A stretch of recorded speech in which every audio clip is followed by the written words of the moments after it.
Red Sunday certainly got most of our hearts beating faster. This is adrenaline, but not in a good way. One of the biggest drops in USD value in 2021. These days suck, and it certainly get a couple of cages rattled. Some traders are clever as they step in and out at the right time. This is called timing the market. Not easy to do. Certainly a no-go for hardcore stakers out there. But as scary as this is, it will pass. There will be calmness after the storm. Just make sure you're not in too deep or that you over leverage yourself.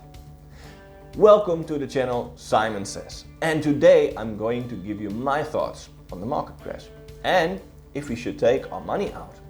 I'm also very interested to hear what you think, so let me not waste your time as I'm going to talk about Tina.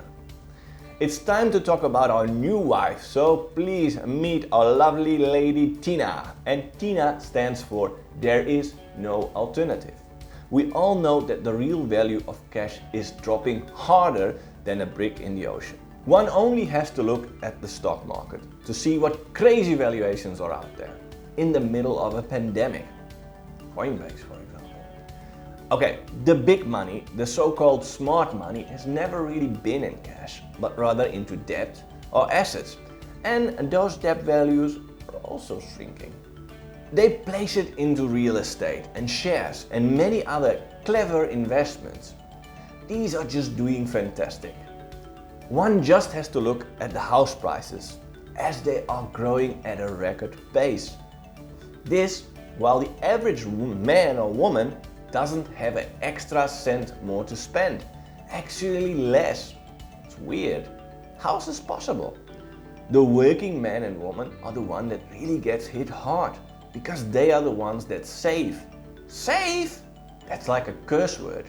Imagine you're that hard-working person that sets aside a few $100s or euros a month for your future. Yes, it's tough. You have to pay your bonds, school fees, taxes, food, but you want to manage your funds correctly, so you make sacrifices. The sweat is on your forehead, it's dripping, but you have to stay determined. Then you meet your counterpart, and she's kinda like the wife you never wanted, but she seduced you. She fooled you with nice words and false promises. She's the one you are supposed to trust, the one that to set a right example for your kids. Yes, I'm talking about the government. We are married to them and we can't go anywhere.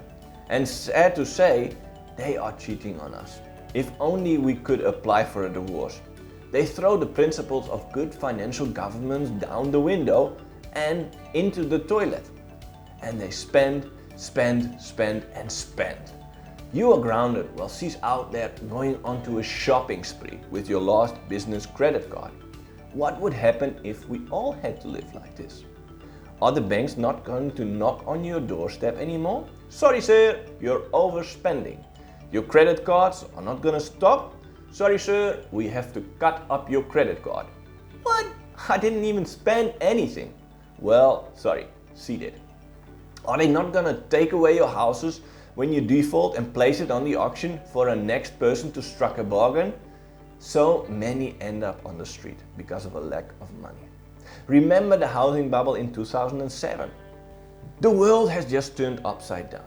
The rat race has now really begun. It's in fifth gear, and where do we go from here? The cat is out, and while the rich just buys half of America's farmland, yes, I'm talking about that Corona prophet Bill Gates, he might just diversify his real estate portfolio because they're just getting richer and richer. Nothing wrong with a bit of healthy capitalism, but this is the worst of both worlds combined.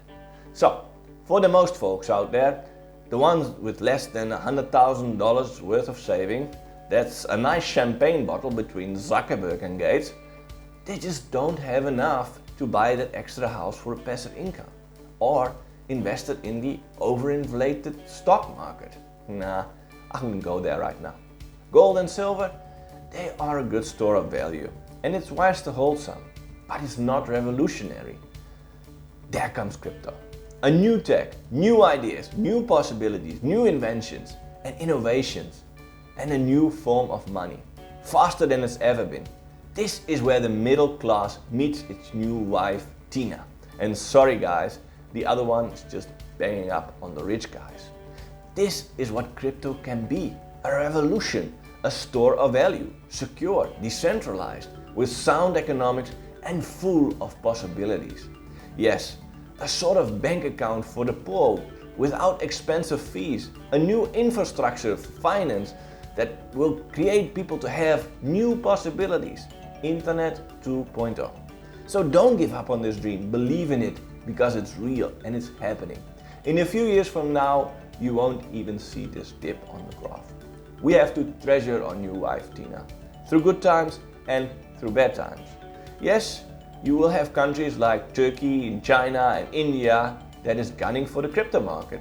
But you can blow at the fire and at the flame, but it will always come back because crypto makes sense. So, unfortunately, there is no alternative. It's a good time to buy the dip though, but I'm not a financial advisor. Did you like this content? Then please smash that subscribe button and give me a thumbs up so you won't miss out on my next one. See ya.